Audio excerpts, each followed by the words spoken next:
নমস্কার to all of you. সবাই কেমন আছেন? আশা করি ভালো আছেন। আপনাদের আজকে আমি আমন্ত্রণ জানিয়ে রেখেছিলাম একটি গুরুত্বপূর্ণ বিষয় আলোচনার জন্য। অনেকদিন পর আপনাদের সঙ্গে লাইভ আলোচনায় অংশগ্রহণ করতে পারছি। বিভিন্ন কাজের ব্যস্ততার মধ্যে দিয়ে চলতে হচ্ছে। যদি কেউ থাকেন, আমাকে দেখছেন বা শুনছেন, আমাকে স্পষ্টভাবে দেখা যাচ্ছে কি না, আমাকে স্পষ্টভাবে শোনা যাচ্ছে কিনা একটু যদি জানান, তাহলে আমি মূল আলোচনার মধ্যে আজকে প্রবেশ করতে পারি। অতি অল্প সময়ের জন্য আজকের আলোচনা। বিষয়টা আপনাদের আগেই জানিয়েছিলাম। তাৎক্ষণিক যে কারণবশত আজকের এই আলোচনা, সেটা বাংলাদেশে শ্রীরাম মূর্তির যে নির্মাণ কার্য, প্রশাসনিকভাবে সেটা বন্ধ রাখা হয়েছে, স্থগিতাদেশ দেওয়া হয়েছে এবং তার বিরুদ্ধে বাংলাদেশের সনাতনী সমাজ রাজপথে আন্দোলন করছে। বিশ্বের মিডিয়া সেটা কভার করছে, সেই বিষয়ে আলোচনা। এটা তো কারেন্ট অ্যাফেয়ার্স এবং এর যে প্রেক্ষাপট, সেই প্রেক্ষাপটকে ধরে ইতিহাসের গর্ভে আজকে আমরা একটু যাব। যে রামকে নিয়ে এতটা এলার্জি দেখা যাচ্ছে বাংলাদেশের তৌহিদি জনতার মধ্যে, পাকিস্তান রাষ্ট্রের যারা প্রতিষ্ঠাকালীন পিতা ছিলেন, founding father's of Pakistan state, তাদের হৃদয়ে রাম সম্বন্ধে কেমন ধারণা ছিল, কি লিখে গেছেন কবি মোহাম্মদ ইকবাল, সে সম্বন্ধে কিছু আলাপ আলোচনা আজকে করব। আপনারা কম বেশি সবাই শুনে থাকবেন, সারে জাহা সে আচ্ছা হিন্দুস্তান হামারা। এই গানটি রচনা করেছিলেন কিন্তু মোহাম্মদ ইকবাল। সেই ইকবালের দর্শনে, সেই ইকবালের দৃষ্টিতে শ্রীরামচন্দ্রের মর্যাদা কেমন ছিল, তিনি কেমন ভাবছিলেন, সে সম্বন্ধে আলোচনা করব। কত সালে তিনি লিখেছেন, তার কোন কাব্যগ্রন্থে এটা প্রকাশিত হয়েছিল, সেসব আমি বলবো। তার আগে আপনারা যারা, দয়া করে আমাকে বলুন যে আমাকে স্পষ্টভাবে দেখতে এবং শুনতে পাচ্ছেন কিনা।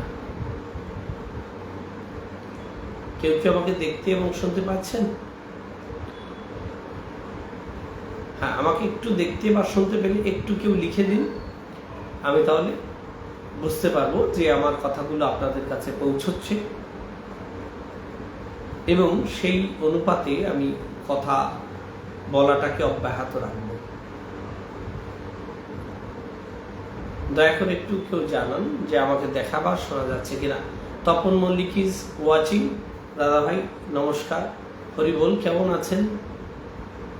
আমাকে একটু জানান। আজকের যে আলোচনা, আমি আগেও বলেছি, আর একবার জানাচ্ছি আপনাদের, যে বাংলাদেশের রংপুর বিভাগের গাইবান্ধা জেলার পলাশবাড়ি উপজেলায় রাধা গোবিন্দ মন্দির কমপ্লেক্সে 81 ফুট উচ্চতার একটি শ্রীরাম মূর্তি নির্মাণের কাজ শুরু হয়েছিল। সেই কাজের অধিকাংশ কাজ কিন্তু এগিয়ে গিয়েছে, প্রায় 80% কাজ সম্পূর্ণ হয়েছে।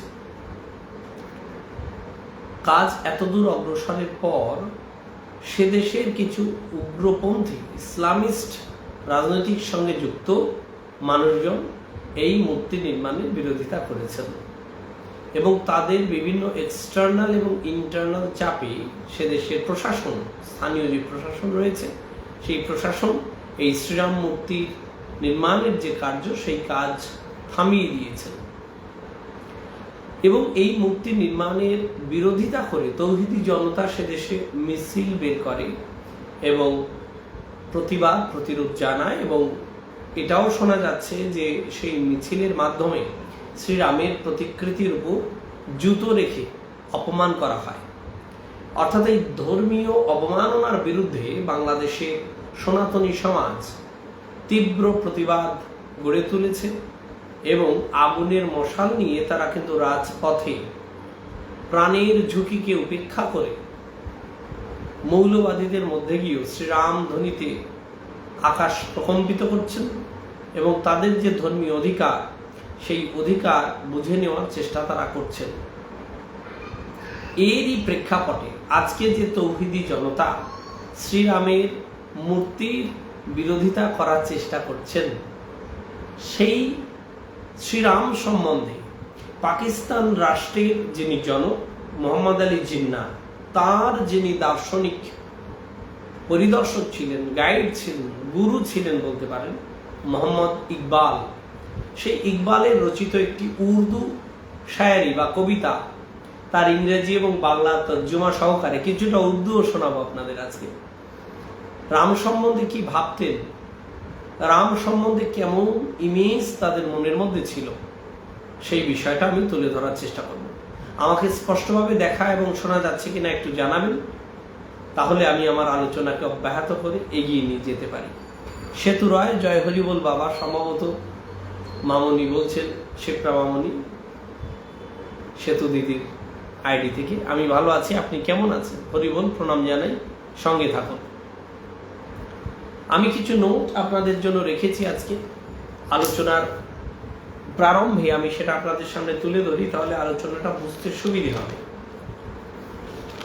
সেটা হচ্ছে আল্লামা মোহাম্মদ ইকবাল। আল্লামা একটা উপাধি, বেশ ইসলামিক জ্ঞানতত্ত্বে, ধর্মীয় তত্ত্বে যার বিশেষ দখল, তাকেই কিন্তু আল্লামা বলা হয়। আপনারা জানেন যে বাংলাদেশে দেলোয়ার হোসেন সাইদি, যদিও তাকে কিন্তু আওয়ামী লীগের আমলে শেখ হাসিনার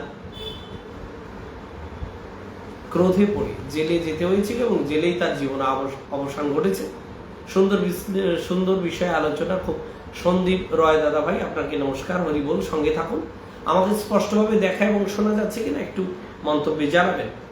আল্লামা মোহাম্মদ ইকবাল ভারতীয় ভূখণ্ডে যত মুসলমান দার্শনিক জন্মেছেন, বড় মেধা জন্মেছেন, বিশেষ করে ব্রিটিশ পিরিয়ডে, তার মধ্যে একটি অন্যতম মেধার অধিকারী ছিলেন এই মোহাম্মদ ইকবাল। ইকবালের পড়াশোনা শুধু ভারতে নয়, বিদেশেও হয়েছে। ভারতের লাহোর থেকে তিনি পড়াশোনা করেছেন ফিলোসফিতে এবং পরবর্তীকালে তিনি লন্ডনে এবং জার্মানিতে পড়াশোনা করেছেন। লন্ডন থেকে তিনি ব্যারিস্টারি পাশ করেছিলেন এবং জার্মানি থেকে তিনি ফিলোসফিতে পিএইচডি গ্রহণ করেন তৎকালীন সময়ে। তার পিএইচডির বিষয় কি ছিল?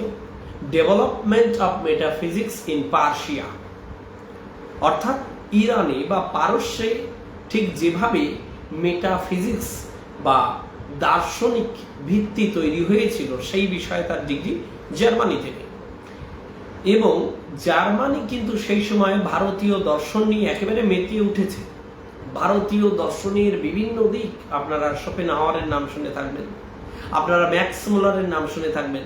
এই সমস্ত দিকপাল পণ্ডিত, ম্যাক্স মুলারের কথা একবার বলি, ম্যাক্স মুলারের মৃত্যু হয়েছে 1900 সালে।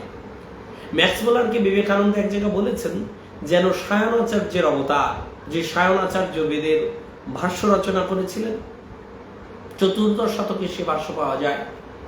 হরিহর এবং বুক্কের রাজগুরু ছিলেন তিনি। যাই হোক, সেদিকের আলোচনায় আজকে নাই যাই, আপনাদের প্রশ্ন থাকলে তখন উত্তরে এটা বলা যাবে। হ্যাঁ দাদা, খুব ভালোভাবে শুনতে পাচ্ছি এবং দেখতে পাচ্ছি, অনেক ধন্যবাদ। বিধান রায় দাদা ভাই, আপনাকে নমস্কার জানাই, সঙ্গে থাকুন। পারলে আপনারা আজকের আলোচনাটা একটু ছড়িয়ে দেবেন, তার কারণ আজকে বার্তা যাদের উদ্দেশ্যে, তাদের শোনা জরুরি, তারা শোনে কম, চিৎকার করে বেশি, সেটাও আমি জানি। হ্যাঁ দাদা, শোনা যাচ্ছে। সন্তোষ মজুমদার, নমস্কার এবং শ্রদ্ধা জানাই। সন্তোষ মজুমদার, সঙ্গে থাকুন। ডি প্রসাদ ঘোষ, নমস্কার, অনেকদিন পর দেখা হলো। ঠিক তাই, আপনাকে শ্রদ্ধা জানাই, সঙ্গে থাকুন। কি বলছিলাম? মোহাম্মদ ইকবাল তিনি একজন দার্শনিকও বটেন, কবিও বটেন।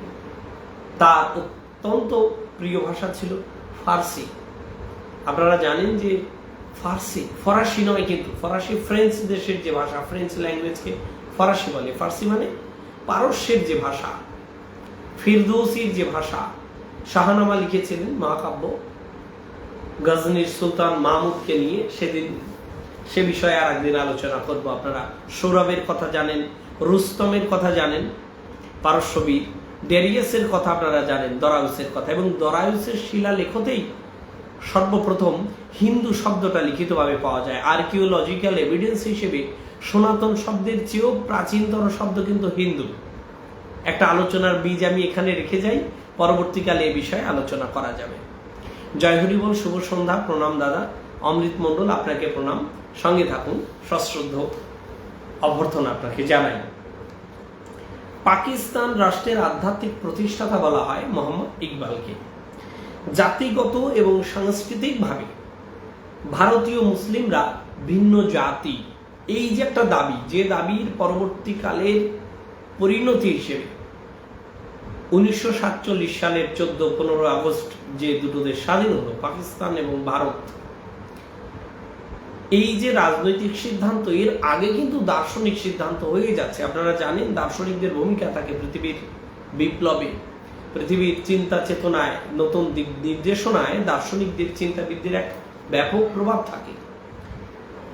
সেইখানে বারবার বলছিলেন সেই সময়কার মানুষ যারা, এটা অনেক আদি থেকেই হয়ে আসছে, ইসলামটা শুধুমাত্র একটি রিলিজিয়ান হিসেবে পৃথিবীর বুকে আসেনি, তারা সর্বগ্রাসী এক মনোভাব নিয়ে আবির্ভূত হয়েছে।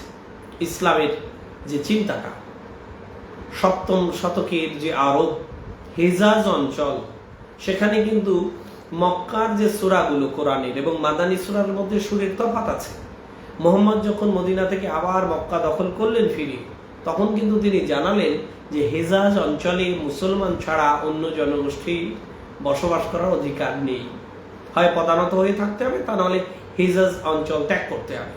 হেজাজ মানে বর্তমান সৌদি আরবের যে অঞ্চল, সৌদি আরব তো নাম হয়েছে অনেক পরবর্তীকালে সৌদ বংশের নাম অনুসারে। তৎকালীন সময় 7ম শতকের ওই সময়ে তখন নাম হেজাজ। বুলটি বিশ্বাস, জয় হরি বল, জয় হরি বল। বুলটি বিশ্বাস দিদিভাই প্রণাম জানাই। উত্তরা বিশ্বাস দিদিভাই, জয় হরি বল, প্রণাম জানাই। আমার কথা শোনা যাচ্ছে কিনা, দেখা যাচ্ছে কিনা একটু জানাবেন। তাহলে ইসলাম শুধুমাত্র রিলিজিয়ান নয়, যা নিয়ে হিন্দুইজম নিয়ে অনেক আলোচনা হয়, সুপ্রিম কোর্টের নানা টিকা টিপ্পণী আছে, অবজারভেশন আছে, এ নিয়েও আগামীতে আলোচনা করব, সে বিষয়ে তথ্যপাত্র আমার প্রস্তুত আছে। তাহলে ইসলাম শুধুমাত্র রিলিজিয়ান নয়, Islam is not just a religion. তাহলে এটা কি? এটা সোসিও কালচারাল পলিটিক্যাল ডিসকোর্স। পলিটিক্সকেও নিয়ন্ত্রণ করতে চায়, আপনার সমাজকেও নিয়ন্ত্রণ করতে চায়, আপনার আধ্যাত্মিক চিন্তা ভাবনাকেও নিয়ন্ত্রণ করতে চায়। যার জন্য ইসলাম যেখানে যেখানে গেছে, পূর্ব কোনো সভ্যতা, পূর্ব কোনো সংস্কৃতি কিন্তু সেখানে টিকে নেই, নষ্ট হয়েছে। যেমন পারস্যে যখন এসেছে, পারস্যের যে জরাথুষ্টবাদ সেটা ধ্বংস হয়েছে। মিশরে যখন গেছে, ইসলাম পূর্ব যে মিশরীয় গ্রিক সভ্যতা সেটা ধ্বংস হয়েছে, এবং সেখানকার লিপিও ভাষাও আরবিতে পরিণত হয়েছে। সেখানকার ভাষা লিপি তো আরবি ছিল না। একেবারে টিউনিশিয়া, মরক্কো থেকে শুরু করে আজকের যে পর্তুগাল, সেই পর্যন্ত একসময় পৌঁছে গিয়েছিল। যাক, সেই ইতিহাস কি করে সেখান থেকে আবার ডিক্লাইন হলো ইসলামের, সে আলোচনা ইতিহাসে আরেকটি অংশ। বনশ্রী সরকার, নমস্কার। নমস্কার দিদি ভাই, প্রণাম গ্রহণ করুন। খুব সুন্দর দেখা যাচ্ছে ভাই, অনেক ধন্যবাদ উত্তরা দিদি ভাই, সঙ্গে থাকুন। সম্ভব হলে আজকের আলোচনাটা একটু ছড়িয়ে দিন। আজকের আলোচনার প্রেক্ষাপট বাংলাদেশে শ্রীরাম মূর্তি নির্মাণ এবং তাতে তৌহিদি উগ্র অনিয়ন্ত্রিত যে জনতা মব, তাদের বাধা দান, ধর্মীয় অধিকারে বাধা দান, মৌলিক অধিকারে বাধা দান, নাগরিক অধিকারে বাধা দান, হিউম্যান রাইটসের ভায়োলেশন করছে। সেখানে ভারতীয় জাতীয়তা শুধুমাত্র ভূখণ্ড দিয়ে নয়, যারা বারবার ভূখণ্ডকে উচ্চে তুলতে চান, এটা কিন্তু তাদের চিন্তা ভাবনার বিপরীতে কথা। সেই সময় কিন্তু ইকবালও বলছেন। ইকবালের জন্ম মৃত্যু আমি বলেছি, ইকবালের মৃত্যু 1938 সালে, জন্ম 1877 সালে। কথাগুলো খুব পরিষ্কার শোনা যাচ্ছে, জয় হরি বল, অনেক ধন্যবাদ। তাহলে কি বলছে? ধর্মীয় সাংস্কৃতিক পরিমণ্ডলে গড়ে উঠুক ভারতীয় জাতীয়তাবাদ। তাহলে এখানে প্যান ইন্ডিয়ান যে ন্যাশনালিজম, যেটা ধারণা করছিল কংগ্রেস, 1885 সাল নাগাদ অ্যালান অক্টোভিয়ান হিউমের হাত ধরে যে কংগ্রেস তৈরি হল, কংগ্রেসের বিভিন্ন চিন্তার, বিভিন্ন ভাবধারার মানুষ ছিল। কংগ্রেস সেই অর্থে স্বাধীনতা পরবর্তীকালের যে সমস্ত রাজনৈতিক দল সেই রকম নয়, বরঞ্চ বাংলাদেশে 1971 সালে আওয়ামী লীগের একটা ভূমিকা ছিল অন্যরকম। যেহেতু বহু চিন্তার একটা সংশ্লেষ ছিল কংগ্রেস, তাই স্বাধীনতার পরপর সময় মহাত্মা গান্ধী বলেছিলেন যে সেই কংগ্রেস আর দরকার নেই, তাই কংগ্রেস দলকে একটি জাতীয় রাজনৈতিক দল হিসেবে ওটাকে ভেঙে দিয়ে নতুনভাবে রাজনীতি যাতে এগোয়, এই অনুরোধটা কিন্তু গান্ধী করেছিলেন। খুব খুশি হলাম, খুব ভালো থেকো। হরিবোল, প্রণাম টুলুকর, জয় হরিবোল, প্রণাম দাদা, প্রণাম আপনাদের সকলের চরণে, আশীর্বাদ করুন। ভাই এখানে প্রচুর পরিমাণে বৃষ্টি নেমে গেছিল। আচ্ছা আচ্ছা, এ বিষয়ে তো আমার কোনো হাত নেই। 1930 সালে অল ইন্ডিয়া মুসলিম লীগের যে বার্ষিক অধিবেশন হয়, আপনাদের একটু মনে রাখতে হবে, 1930 সালে জাতীয় মুসলিম লীগ অর্থাৎ অল ইন্ডিয়া মুসলিম লীগের প্রত্যেক বছর একটা অধিবেশন বসতো। যেমন কংগ্রেসের একটা অধিবেশন বসতো হচ্ছে একেবারে ডিসেম্বরের শেষ নাগাদ। এই জন্য অনেকে 3 দিনের তামাশা বলেছেন, অশ্বিনী দত্ত প্রমুখ ব্যক্তিত্ব, যে সারা বছর এদের রাজনৈতিক কোনো কর্মসূচি নেই, কর্মকাণ্ড নেই, বছরান্তে একবার মাত্র এই 3 দিনে তামাশা করে, অর্থাৎ শেষের দিকে একবার 27, 28, 29, 30, 31 এই সময় গিয়ে একটা অধিবেশন ঘটতো জাতীয় কংগ্রেসের। জাতীয় কংগ্রেস গঠিত হচ্ছে 1885 সালে, মুসলিম লীগ গঠিত হচ্ছে ঢাকায় 1906 সালে। যাই হোক, 1930 সালের যে মুসলিম লীগের জাতীয় অধিবেশন, সেই অধিবেশনের সভাপতি ছিলেন এই আল্লামা মোহাম্মদ ইকবাল। এই যে মোহাম্মদ ইকবাল, বর্তমান সেই যেটা হয়েছিল সেটা হচ্ছে এলাহাবাদে, উত্তরপ্রদেশের এলাহাবাদে সেই বছর অধিবেশন হয়েছিল। বর্তমান সেই স্থানের নাম প্রয়াগরাজ। আপনারা জানেন নাম পরিবর্তিত হয়েছে এনডিএ সরকারের আমলে। স্বাধীন স্বায়ত্ত শাসিত মুসলমান সংখ্যাগরিষ্ঠ অঞ্চলগুলোকে নিয়ে মুসলমানদের জন্য একটা ডোমেস্টিক স্টেটের দাবি উঠছে এবং এর পক্ষে সওয়াল করছেন আল্লামা ইকবাল। 1930 সালে, ভালো করে ভাবুন, পাকিস্তান রেজলিউশন এখনো আসেনি। রহমত চৌধুরী কোন কোন অঞ্চল নিয়ে পাকিস্তান হবে সেই সমস্ত চিন্তা কিন্তু আসেনি এখন, তার অনেক আগে থেকে। 1930 সাল, কোন সাল? 1930 সালের 26শে জানুয়ারি, তখন জাতীয় পতাকা উড়ছে রাবি নদীর তীরে, পাঞ্জাব হরিয়ানা অঞ্চলে রাবি নদীর তীরে। আপনারা জানেন সে বছর কংগ্রেসের অধিবেশন হয় এবং তারা পূর্ণ স্বাধীনতার দাবি করে 26শে জানুয়ারি জাতীয় পতাকা, তিরঙ্গ পতাকা উড়িয়েছিলেন। তাই 15ই আগস্ট 1947 স্বাধীন হলেও সংবিধান গৃহীত হয়ে গেল 49 নভেম্বরে, তবু কার্যকর করা হলো 1950 সালের 26শে জানুয়ারি। তার কারণ ওই যে 26শে জানুয়ারি 1930 সালের জাতীয় কংগ্রেসের যে পূর্ণ স্বাধীনতার জন্য জাতীয় পতাকার উড়ান, সেইটাকে মাথায় রেখে তখন কিন্তু নেতাজি সুভাষচন্দ্র বোস, জওহরলাল নেহেরু, বল্লভভাই প্যাটেল এরা একেবারে সক্রিয়। কিশোর দাম, জয় হরি বল, প্রণাম জানাই চরণে, সঙ্গে থাকুন, আশীর্বাদ করুন। প্রসেনজিৎ বিশ্বাস, জয় হরি বল, অনেক শুভকামনা। শুক্লা পণ্ডিত, জয় হরি বল, প্রণাম, সঙ্গে থাকুন, সশ্রদ্ধ প্রণাম জানাই। তাহলে কি হচ্ছে? স্বাধীন স্বায়ত্ত মুসলিম প্রদেশ চাইছে সেই সময় 1930 সাল। যারা বারবার অন্যভাবে ভারতের ইতিহাসকে আপনারা ইচ্ছা করে বিকৃত করতে চান, তাদের কানে যেন এই বার্তাটা পৌঁছয়। আপনারা এই আলোচনাটাকে একটু ছড়িয়ে দেওয়ার চেষ্টা করবেন, তার জন্য আমি অনুরোধ করছি। মুসলিম মেজরিটি যে অঞ্চলে তৎকালীন সময় কোথায় কোথায় কোন কোন অঞ্চলে মুসলমান প্রধান? পাঞ্জাব মুসলমান প্রধান, হায়দ্রাবাদ মুসলমান প্রধান, জম্মু কাশ্মীর মুসলিম প্রধান, বালুচিস্তান, খাইবার পাখতুন এগুলো মুসলিম প্রধান, নর্থ ওয়েস্ট ফ্রন্টিয়ার এগুলো মুসলিম প্রধান। এই সমস্ত অঞ্চল নিয়ে সেই সময় তারা মুসলিমদের জন্য আলাদা প্রদেশ চাইছে। আল্লামা ইকবাল ওকালত করছেন, সওয়াল করছেন, কিন্তু পাকিস্তানের ধারণা তখন হয়নি, কিন্তু মুসলিমদের জন্য আলাদা টেরিটরি চাইছেন। কেমন আছো বাবা? ভালো আছি। পিসিমণি প্রভাতী মণ্ডল, নমস্কার, হরিবল, প্রণাম, শেয়ার করে চলে এলাম, অনেক ধন্যবাদ পিসি। তাহলে কি হচ্ছে? ওই সময় কোন কোন অঞ্চল যাচ্ছে? উত্তর পশ্চিম ভারত, পাঞ্জাব, উত্তর পশ্চিম ফ্রন্টিয়ার, খাইবার পাখতুন যেটা বর্তমান। 1938 সালে মারা গেলেও এই যে বীজ তারা বুনলেন, এই যে বীজ বপন করলেন তারা, সৌদ, এগুলো পরবর্তীকালে কিন্তু পল্লবিত হলো, পুষ্পিত হলো। কত বছর পর?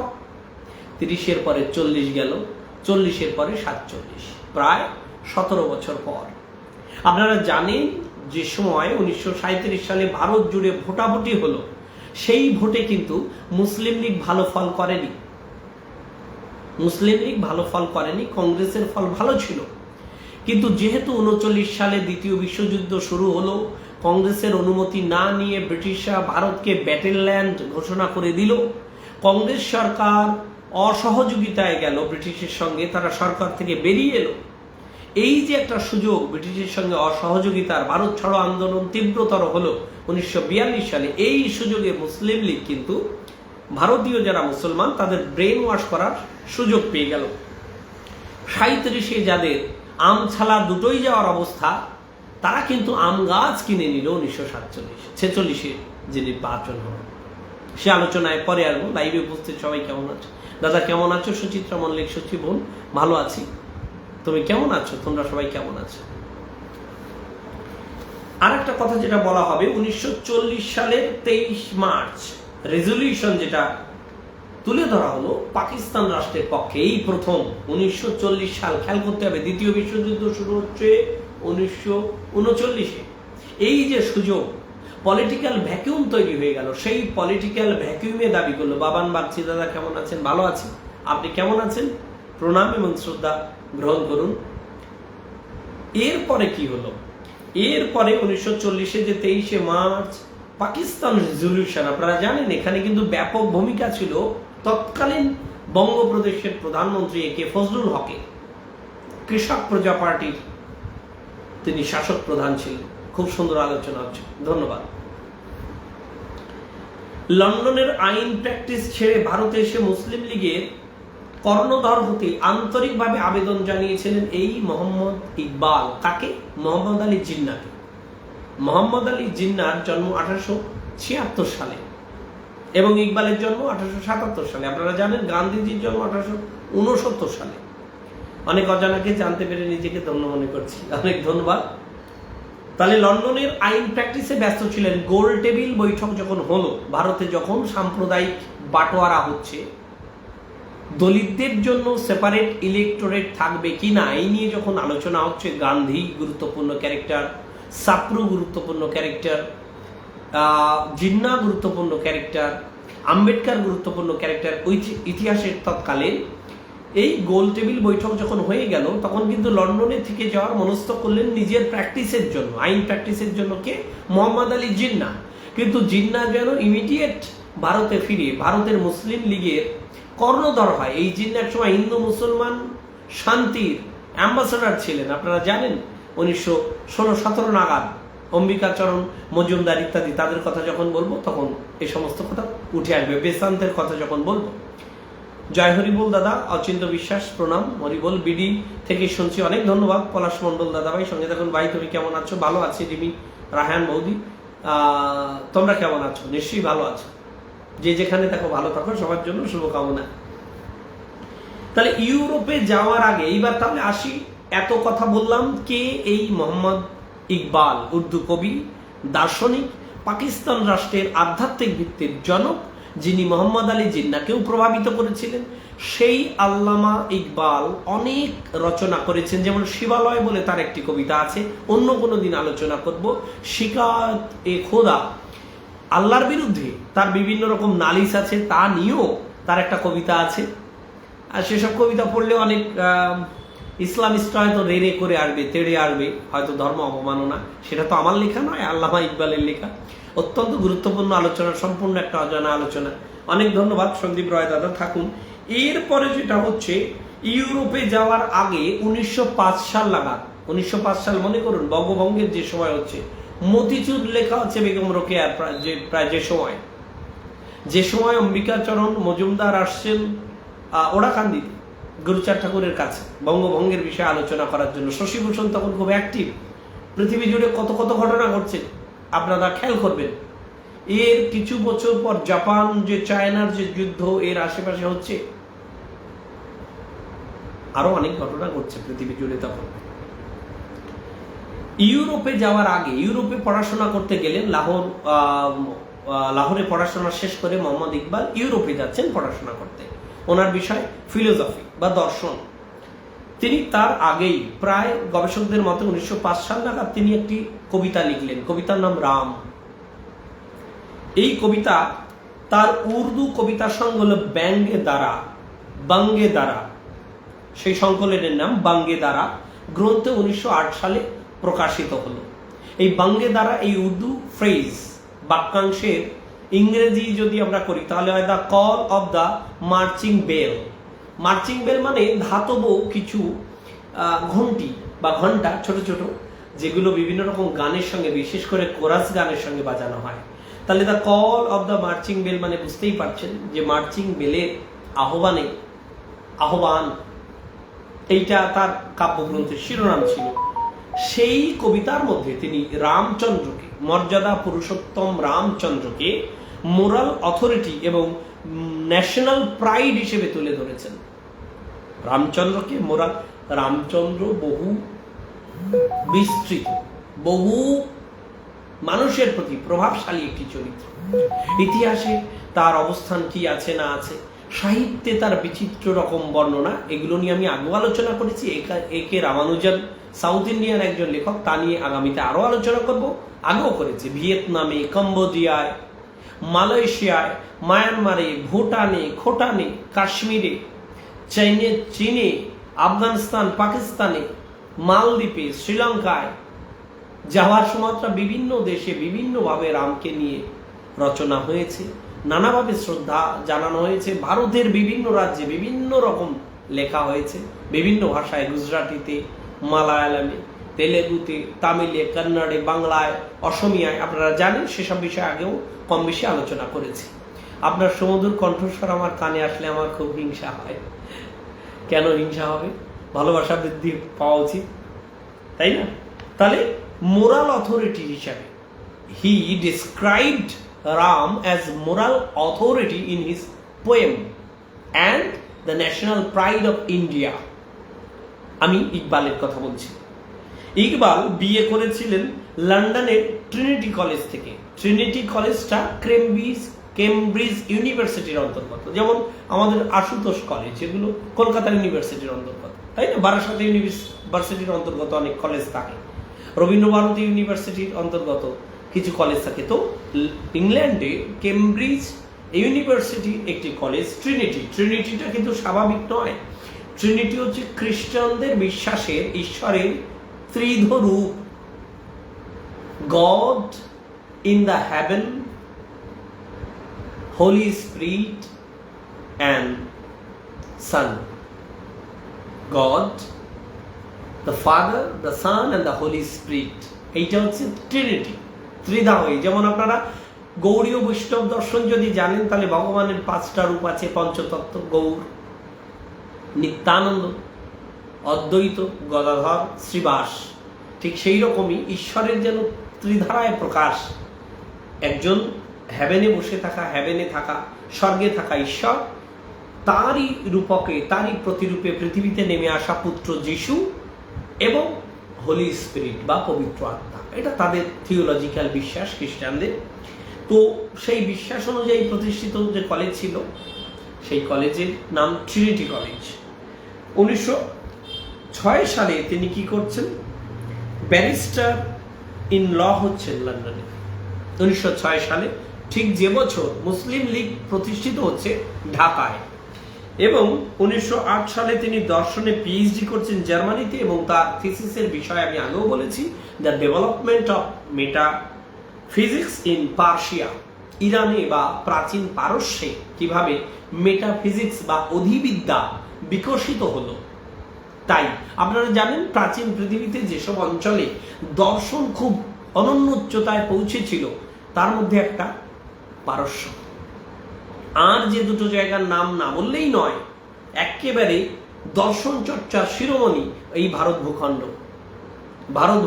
ভারতে প্রাচীন ধারায় দ্বৈত, অদ্বৈত, বিশিষ্টাদ্বৈত, ঈশ্বরবাদী, নিরীশ্বরবাদী বিভিন্ন রকম দর্শন বিকশিত হয়েছে। আর একটা জায়গার নাম না বললেই নয়, সেটা হচ্ছে প্রাচীন গ্রিস দেশ। গ্রিসের অনেক দার্শনিক তারা বিশ্বকে আলোকিত করেছেন তাদের চিন্তা দিয়ে। আমি প্রাচীন বিশ্বের কথা বলছি। আরেকটি পারস্য, ইরান। চায়নায় হয়েছেন কংফুৎসে। আধুনিক সময় তো কন্টিনেন্টাল ফিলোসফি ইউরোপে হয়েছে, বিশেষ করে জার্মানি, ফ্রান্স, এবং ম্যাথমেটিক্যাল ফিলোসফি আধুনিক আমেরিকায় হয়েছে। সেসব নিয়েও আলোচনা হবে আগামীতে। শুভ বিশ্বাস, প্রণাম জানাই, জয় হরি বল। সঙ্গে থাকুন, সম্ভব হলে এটাকে ছড়িয়ে দিন। আজকের আলোচনা গুরুত্বপূর্ণ। তাহলে বলছিলাম মোহাম্মদ ইকবালের একাডেমিক ভিত্তির কথা, তার শিক্ষাগত যোগ্যতার কথা। তবে তো তার কবিতা নিয়ে আমরা এখনই ব্যবচ্ছেদ করবো, অ্যানাটমির দিকে এগোবো তার কবিতাটা নিয়ে। কবিতার নাম রাম। 1936-37 ভারত ফিরিয়ে আসার আগে পর্যন্ত তিনি অনুরোধ করেছেন জিন্নাকে যেন তিনি ফিরে এসে মুসলিম লীগের হাত শক্ত করেন। এরপরে যেটা বলবো, আমি মাঝখানে আবার বলে যাই, আজকের আলোচনার যে কারেন্ট অ্যাফেয়ার্স, একেবারে প্রত্যক্ষ কারণ যেটা, সেটা হচ্ছে বাংলাদেশের রংপুর বিভাগের গাইবান্ধা জেলার পলাশবাড়ি উপজেলায় যে 81 ফুট শ্রীরামের মূর্তি তৈরি করতে গিয়েছিল সেখানকার কমিটি, রাধা গোবিন্দ মন্দির কমপ্লেক্সের কমিটি, সেখানে বাধা প্রদান করা হয়। উগ্র অনিয়ন্ত্রিত যে দৌহিদি জনতা, মব বলে যাকে, মবক্রাসি চলছে সেখানে, এবং এর বিরোধিতা করে, মূর্তি নির্মাণের বিরোধিতা করে তারা মিছিল বের করে এবং শ্রীরামের প্রতিকৃতিতে, ছবিতে জুতো দিয়ে অপমান করা হয়। তার প্রতিবাদে আবার বাংলাদেশের সনাতনীরা রাজপথে তাদের ধর্ম অবমাননার বিরুদ্ধে, ধর্মীয় স্বাধীনতার পক্ষে তারা আন্দোলন চালাচ্ছেন। বরুণ বিশ্বাস, প্রণাম সাইজি। সেই প্রেক্ষাপটে আমি দেখাচ্ছি আজকে যে পাকিস্তানি তো পরবর্তীকালে বাংলাদেশ হলো 1971, বঞ্চনার বিরুদ্ধে তারা আবার লড়াই করলেন। সে লড়াইতেও কিন্তু সহায়তা করেছিল ভারত, ঐতিহাসিক সত্য, আপনারা স্বীকার করুন আর নাই করুন। 80% মূর্তি নির্মিত হয়ে গেছে, তারপরেও এই সমস্যা কিন্তু শেষ হচ্ছে না। তাহলে যে কবিতাটা তিনি লিখেছিলেন মোহাম্মদ ইকবাল, আল্লামা ইকবাল, তো সেটা একটু বলি। প্রিন্সিপাল কন্ট্রাডিকশন যেখানে হচ্ছে মুসলমানদের মধ্যে, বিশেষ করে বাংলাদেশ, পাকিস্তানে, তাদের একটু আলো দেওয়ার চেষ্টা করছি, এনলাইটেন করার চেষ্টা করছি। যদিও ব্যর্থ চেষ্টা, আপনারা ছড়িয়ে দিলে হয়তো কারো কানে পৌঁছাতে পারবে। আমার এই কথা যাদের পর্যন্ত পৌঁছানো দরকার, আমি জানি না পৌঁছবে কিনা। দীপা অনেক ধন্যবাদ, সঙ্গে থাকুন। যে কবিতা তিনি উর্দুতে লিখেছিলেন, 10 লাইনের একটি কবিতা, সেই কবিতা 7 এবং 8 লাইন আমি উর্দুতে একটু আবৃত্তি করছি। তারপরে ইংরেজি এবং বাংলা অনুবাদে আমি যাব। ইংরেজি অনুবাদটা আমি গ্রহণ করেছি এবং বাংলা অনুবাদটা আমি আমার মতো করেছি। বাংলা অনুবাদ কেউ করেননি, আমার চোখে পড়েনি যে ইকবালের এই কবিতাটা কেউ অনুবাদ করেছেন এর আগে, আমি জানি না। তাই আজকে বসে বসে আপনাদের পরিবেশন করার জন্য তার তৎকালীন মনোভাব রামের প্রতি, রামকে বিশ্বের বুকে যেভাবে তিনি অঙ্কিত করতে চাইছেন, কি ছিল সেই মনোভাব মোহাম্মদ ইকবালের হৃদয়ে, তার জন্য আমি বাংলায় অনুবাদ করার চেষ্টা করেছি। মাত্র ভুল ত্রুটি মার্জনীয়, শিখিয়ে দেবেন, দেখিয়ে দেবেন, এই আশা করি। হ্যাঁ রাম কে वजूद पे हिंदुस्तां को नाज, है राम के वजूद पे हिंदुस्तां को नाज, अहले नजर समझते हैं उसको इमाम हिंद। एक কথার মানে কি? হ্যাঁ রাম কে वजूद पे, রামের অস্তিত্বে হিন্দুস্তান কো নাজ, হিন্দুস্তানের গর্ব হয়, ভারতভূমি গর্বিত শ্রীরামের অস্তিত্বে। আহলে নজর সমঝতে হ্যায় উসকো ইমাম হিন্দ, এবং বিশ্ববাসী, প্রত্যেকের নজর, প্রত্যেকের দৃষ্টি এইটা মনে করে যে রাম ইমাম হিন্দ। ইমাম মানে সর্বোচ্চ নেতা। এক্ষেত্রে আধ্যাত্মিক, জাগতিক, নৈতিক যে নেতা, তাকে ইমাম বলা হতো। আপনারা জানেন আলীকে নিয়ে শিয়ারা কি পরিমাণ চূড়ান্ত বাড়াবাড়ি করেছেন তাদের থিওলজিতে। তো ইমাম অর্থ বুঝতেই পারছেন, তার যে ভাষা, তার যে উর্দু ভাষা, সেই ভাষাতে তিনি ব্যবহার করেছেন। অবতার শব্দ বা এই ধরনের শব্দ তো উর্দুতে নেই, যার জন্য এটা 7 এবং 8 লাইন। আমি একটু ইংরেজিটা, যে অনুবাদটা আমি পেয়েছি আপনাদের সামনে বলি, এবং আমার রচিত বা স্বরচিত যে অনুবাদ সেটা শুনিয়ে আজকে শেষ করবো আলোচনা। আপনাদের যদি কোনো প্রশ্ন উত্তর থাকে তাই নিয়ে আমি শুরু করছি। Ram. The cup of India brims over with the wine of truth. ভারতের যে পেয়ালা, পেয়ালা মানে যেখানে পান করা হয়, ভারতের যে পেয়ালা সেটা সত্যের প্রাচুর্যে উপচে পড়ছে। এত সত্য উপলব্ধি করেছে ভারত, তিনি দার্শনিক ছিলেন, তাহলে হৃদয়টা দর্শনের দিক থেকে আপনাদের দেখতে হবে যে ভারতের যে পেয়ালা, সেই পেয়ালা যেন সত্যি উপচে পড়ছে। প্রশান্ত মণ্ডল, জয় হরি বল, প্রণাম, সঙ্গে থাকুন। মোহাম্মদ ইকবালের লেখা কবিতা রাম সম্বন্ধে, তার আগে ভারত সম্বন্ধে বলছে, the cup of India brims over with the wine of truth, philosophers of the West are devotees of Indian thought. পশ্চিমের যত দার্শনিক তারা যেন ভারতীয় চিন্তার মুরিদ, আশিকান, ভক্ত।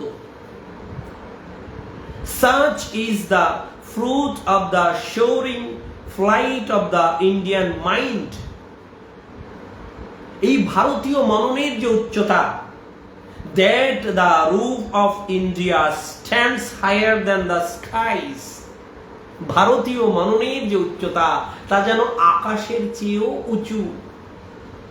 higher than the skies শব্দটা খেয়াল করুন। এরপর তো আমি বাংলায় আবার নতুন তর্জমা আপনাদের শোনাবো। thousands of beings with angelic disposition, মালেক বলেছে এখানে। মালাইকা মানে হচ্ছে দেবদূত বা ফেরিস্তা, যেটাকে বলে আরবিতে মালেক, মালাইকা বলে, এবং ফারিস্তা বলা হয় ফার্সিতে, ফেরেস্তা, ইংলিশে বলে এঞ্জেল। তো এখানে thousands of beings with angelic disposition were born in this land. তার মানে বলছে এই ভারত ভূমিতে হাজারো অ্যাঞ্জেলিক ডিসপোজিশন আবির্ভূত হয়েছে, ঐশ্বরীয় দিব্য ব্যক্তিত্বের আবির্ভাব ঘটেছে এই মাটিতে। থ্রু হুজ ভেরি ব্রেথ, তাদের নিঃশ্বাসে প্রশ্বাসে, India's name is glorified in the world, তাদের নিঃশ্বাসের সঙ্গে এই ভারতের উজ্জ্বলতা সারা বিশ্বে প্রতিষ্ঠিত হয়েছে, ছড়িয়ে পড়েছে। ইজ গ্লোরিফাইড, ভারতের নাম উজ্জ্বল হয়েছে সারা বিশ্বে তাদের নিঃশ্বাসে প্রশ্বাসে। কাদের? সেই আলোকময় আবির্ভাবে। আপনারা জানেন যে বুদ্ধ সম্বন্ধেও কিন্তু একটি কবিতা আছে, দ্য লাইট অফ এশিয়া, সেটা নিয়েও আগামীতে কখনো আলোচনা করব এক এক করে। যারা ভারত ভূমিতে আলোক দান করে গেছেন তাদের সবাইকে নিয়েই আমরা আলোচনা করব। India takes pride in the existence of Rama, রামের অস্তিত্বে ভারত ভূমি গর্ব অনুভব করে। আল্লামা ইকবাল লিখছেন, India takes pride in the existence of Rama, the seers and sages recognize him as spiritual leader of India. মুনিগণ, ঋষিগণ, জ্ঞানীগণ রামকে আধ্যাত্মিক গুরু, আধ্যাত্মিক নেতা হিসেবে মানে। He was a peerless in the mastery of the sword and unmatched in bravery, unrivaled in his purity and his ocean of love.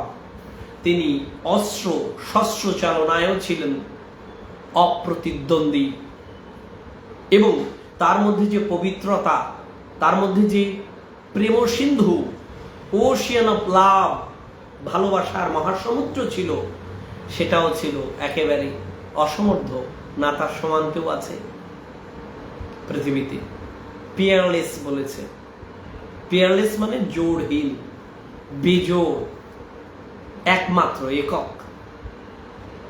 এটা একটা ইংরেজি অনুবাদ তার কবিতার নাম রাম, লিখেছেন আল্লামা ইকবাল। এটা জানা উচিত তৌহিদি জনতা যে রামের মূর্তি স্থাপনে তারা এতটা ক্ষেপে উঠেছেন, তাদের আইকনোফোবিক অ্যাটিটিউড। আইকন কথার মানে মূর্তি বা ইমেজ, আইকনোফোবিক কথার মানে যারা মূর্তি দেখলে ক্ষেপে যায়, ভাঙতে চায়, ভয় পায়। আপনারা জানেন ইহুদি ধর্ম, খ্রিস্টান ধর্ম, ইসলাম ধর্মের যে রুট, সেমেটিক রিলিজিয়ানের যে ভিত্তি, তার ভিত্তি হচ্ছে 10 কমান্ডমেন্টস, 10 আদেশ। এই 10 আদেশ কে দিয়েছিলেন? তাদের বিশ্বাস অনুযায়ী ঈশ্বর দিয়েছিলেন মোশেকে, মোজেস বলা হয়, যিনি ইহুদি ধর্মের ধর্মগুরু। এবং ইসলাম মনে করে যিশুও তাদের ধর্মগুরু বা নবী, মুসাও তাদের ধর্মগুরু, তার আগে ইব্রাহিম ইত্যাদি ইত্যাদি আছেন, অনেকেই আছে। 1,24,000 বা 2,24,000 নবী বলে তাদের বিশ্বাস। কোন কথা বলতে গেলাম? আইকোনোক্লাস্ট। আইকোনোক্লাস্ট কথার মানে যারা মূর্তি ভঞ্জনকারী, ইহুদিরা, খ্রিস্টানেরা, মুসলমানেরা, তারা কি করে? মূর্তি ভাঙে, মূর্তিকে ভয় পায়। তারা মনে করে যে ইমান বুঝি ডগমগ হয়ে গেল, এই বুঝি ইমান হারা হলাম। এই জন্য বামিয়ানের বুদ্ধ মূর্তি তারা ভেঙে ফেলতে চায়, ভেঙে ফেলেছে। রামের মূর্তি তারা রামের মূর্তি গড়ে উঠুক তারা চায় না, বরঞ্চ কেউ কেউ বলার চেষ্টা করছেন যে মন্দিরের মধ্যে প্রতিষ্ঠিত হোক শ্রীরামের মূর্তি, শ্রীকৃষ্ণের মূর্তি, গৌর মূর্তি এবং হিন্দু বিভিন্ন দেবদেবীর মূর্তি, কিন্তু প্রকাশ্যে কেন হবে? যেটা দেখা যায়। তার মানে মূর্তি পূজকদের মূর্তিকে ভাবমূর্তির অন্ধ অনুসারীরা ভয় পাচ্ছে। বাবারই কথা, স্বাভাবিক সেটা। তারক পাল, জয় হরি বল, প্রণাম জানাই। জয়শীল, জয় শান্তি হরি বল, প্রণাম জানাই আপনাকে। সঙ্গে থাকুন, আপনারা পারলে ছড়িয়ে দেবেন আজকের আলোচনাটা, গুরুত্বপূর্ণ বলেই আমি মনে করছি। তাহলে আইকনোক্লাস্ট কথার মানে মূর্তিভঞ্জক, মূর্তিভঙ্গকারী। কালা পাহাড়ের নাম আপনারা শুনে থাকবেন, মূর্তি ভাঙছেন তিনি। কেউ মূর্তি গড়েন, কেউ মূর্তি ভাঙেন।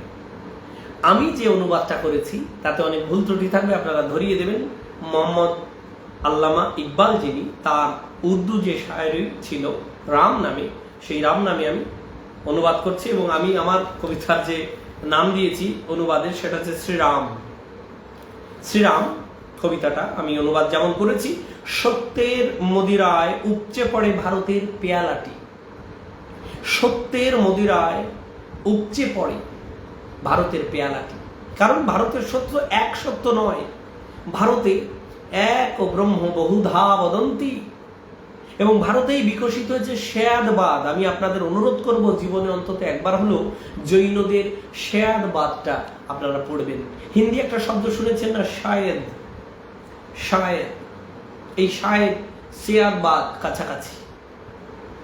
সত্যের মদিরায় উপচে পড়ে ভারতের পেয়ালাটি, পশ্চিমের দার্শনিকগণ ভারতীয় চিন্তার গুণগ্রাহী পরিপাটি। পশ্চিম বলতে ইউরোপের কথা বলা হচ্ছে, ওরিয়েন্টালাইজ যারা ছিল।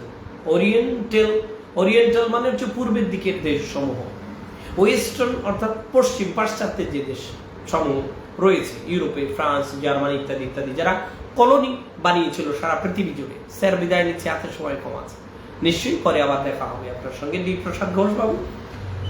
তাহলে পশ্চিমের দার্শনিকগণ ভারতীয় চিন্তার গুণগ্রাহী পরিপাটি, ভারতীয় মননের ঊর্ধ্বগামী উড়ানের এমনই পরিণতি, ভারতীয় মননের এমনই পরিণতি, ভারতের সম্মান ছাদের তাই গগনাত উচ্চে স্থিতি। গগনাত মানে আকাশের চেয়েও, আকাশের থেকেও অপাদান কারক। গগনাত, গগন থেকে উঁচু। কিসে? ভারতের মনন। বারবার ভারতীয় ঋষিগণ বলেছেন, মণিগণ বলছেন, শ্রবণ, মনন, নিধিধ্যাসন, থট এক্সপেরিমেন্ট। তখন তো প্রযুক্তির এত বিকাশ ঘটেনি, এত টুলস আসেনি, কিন্তু বিজ্ঞানের, দর্শনের যে ফান্ডামেন্টাল কোশ্চেন তা নিয়ে চর্চিত হয়েছে, ব্যাপকভাবে চর্চা হয়েছে ভারতে।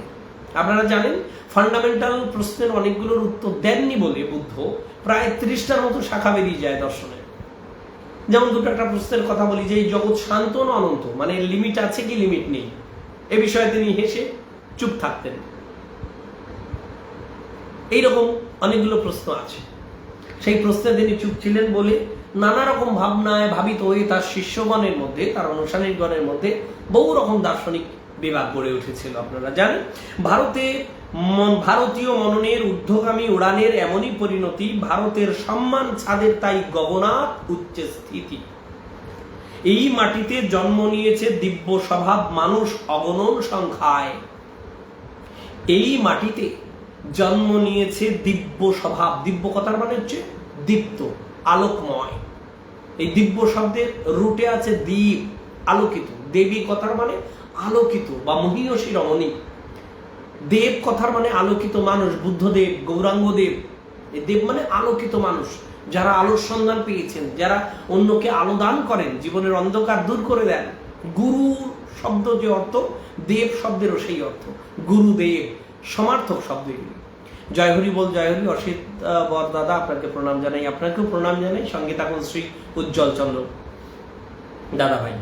তাহলে কি হচ্ছে, এই মাটিতে জন্ম নিয়েছে দিব্য স্বভাব মানুষ অগণন সংখ্যায়, যাদের নিঃশ্বাসে ভারতের নাম বিশ্বে মহিমান্বিত হয়। যাদের নিঃশ্বাসে ভারতের নাম বিশ্বে মহিমান্বিত হয়। আমার কবিতা নয়, আমি অনুবাদ করেছি উর্দু থেকে। ভারত গর্বিত শ্রীরামের সহজ অস্তিত্বে। ভারত গর্বিত শ্রীরামের সহজ অস্তিত্বে, ঋষি মুনি তাকে চেনে ভারতের আধ্যাত্মিক প্রাণ পুমান রূপে। পুমান শব্দের অর্থ হচ্ছে পুরুষ, পয়ের সুকার ময়াকার দন্তন। পুমান অর্থ পুরুষ, আবার পুরুষ অর্থ হচ্ছে চেতনা বা আত্মা, কনসাসনেস। সেই অর্থে আমি পুমান শব্দটা ব্যবহার করেছি। জয় হরি বল, জয় হরি বল দাদা, আপনার গান অনেক সুন্দর, অনেক ধন্যবাদ, প্রণাম জানাই আপনাকে। সঙ্গে থাকুন।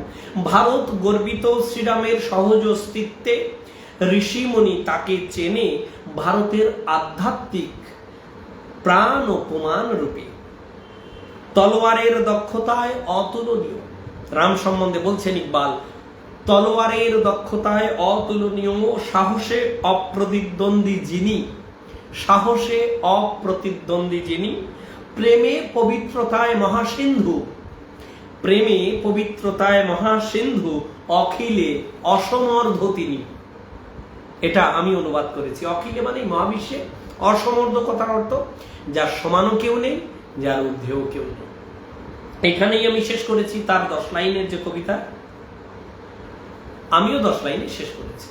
খুব সুন্দর আলোচনা, অজস্র ধন্যবাদ ও প্রণাম জানাই। প্রশান্ত দেবনাথ দাদাভাই, আপনাকেও প্রণাম জানাই, আশীর্বাদ করুন, সঙ্গে থাকুন। সঞ্জিত রায় দাদাভাই, জয় হরি বল, প্রণাম জানাই, সঙ্গে থাকুন সবাই।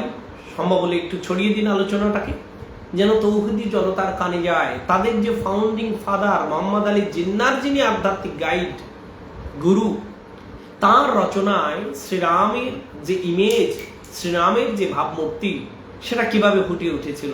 আজকে তারা একটি মূর্তি, যেটা বাংলাদেশেরই হয়তো নাম হতো, বাংলাদেশেরই ইতিহাসে উল্লেখ থাকতো যে সর্বোচ্চ মূর্তি হয়তো। জয় হরি বল, খুব সুন্দর আলোচনা হচ্ছে, খুব গুরুত্বপূর্ণ। আজকে আমি যেটুকু কথা দিয়েছিলাম আপনাদের আলোচনা করে শোনাবো, রংপুর বিভাগের গাইবান্ধা জেলা পলাশবাড়ি উপজেলায় 81 ফুট উচ্চতার যে শ্রীরাম মূর্তি স্থাপনের প্রচেষ্টা, এবং তাতে তৌহিদি উগ্র উন্মত্ত ধর্মান্ধ জনতার বিরোধ বিক্ষোভ, অপমান শ্রীরামের ছবিকে এবং তার বিরুদ্ধে সনাতনীদের বিক্ষোভ, তারই প্রেক্ষাপটে আমি একটা স্ট্যাটিক জিকে নিয়ে হাজির হলাম, জেনারেল নলেজ, যেটা জেনে রাখা ভালো। এরপরে আগামীতে কখনো শিকোয় খোদা বা শিবালয়, যেটা লিখেছেন মোহাম্মদ ইকবাল, সেই কবিতাগুলো নিয়ে, শায়েরিগুলো নিয়ে হয়তো আমি আপনাদের সামনে উপস্থিত হব। আশীর্বাদ করুন। যদি আজকের আলোচনা সম্বন্ধে আপনাদের কোনো প্রশ্ন থাকে প্রাসঙ্গিক, তাহলে প্রশ্ন করুন, তা না হলে আমি 1-2 মিনিটের মধ্যেই আজকের আলোচনা এখানে শেষ করব। আপনাদের সবাইকে আন্তরিক শ্রদ্ধা এবং সম্মান জানাই।